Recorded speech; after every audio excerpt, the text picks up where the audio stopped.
سچی محبت۔ سلمان، آج شام سہیل کے گھر میں پارٹی ہے اور وہاں آخر میں میوزک شو بھی ہوگا۔ نئے گانوں پر رقص کریں گے، خوب ہلا گلا ہوگا۔ تم بھی آ رہے ہو نا؟ سلمان کے ہم جماعت نبیل نے اسے دعوت دی۔ نہیں بھائی، مجھے گانوں، رقص اور موسیقی سے کوئی دلچسپی نہیں۔ موسیقی سننے سے میرے پیارے رسول حضرت محمد صلی اللہ علیہ وآلہ وسلم نے منع فرمایا ہے، اس لیے موسیقی سننے کا سوال ہی پیدا نہیں ہوتا۔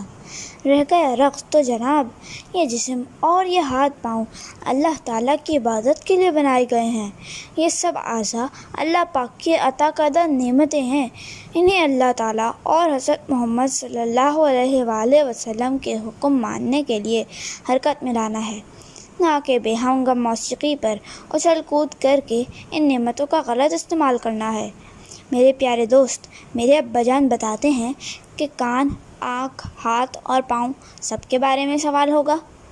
ہمارے اعضاء اپنے اللہ تعالیٰ کے حضور بولیں گے اور بتائیں گے کہ اس بندے نے ہمیں کن کاموں میں استعمال کیا، لہٰذا ہمیں ان کے بارے میں بہت محتاط رہنا ہے۔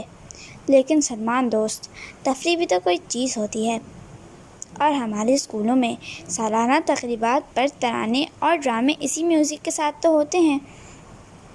سہیل اپنے نبی اکرم حضرت محمد صلی اللہ علیہ وآلہ وسلم سے بہت محبت کرتا تھا، اور اس کے لیے ناممکن تھا کہ نبی اکرم حضرت محمد صلی اللہ علیہ وآلہ وسلم کا کوئی حکم سن لے تو اسے ماننے سے پیچھے رہ جائے۔ لیکن اسے حالات کی مناسبت سے موسیقی کے حرام ہونے کی سمجھ نہیں آ رہی تھی، اس لیے اس نے بات کو سمجھنے کے لیے یہ سوال کیا۔ اس پر سلمان نے نبیل کو مزید محبت سے سمجھایا۔ دیکھو دوست، موسیقی شیطان کی آواز ہے، اور جب شیطان کانوں کے ذریعے ہمارے دل اور دماغ میں گھس جاتا ہے تو ہمارے پورے جسم کا کنٹرول اس کے ہاتھ میں چلا جاتا ہے، اور وہ سب سے پہلے ہمیں بے حیائی پر اکساتا ہے۔ ایسی محفلیں حیا کے بھی خلاف ہیں۔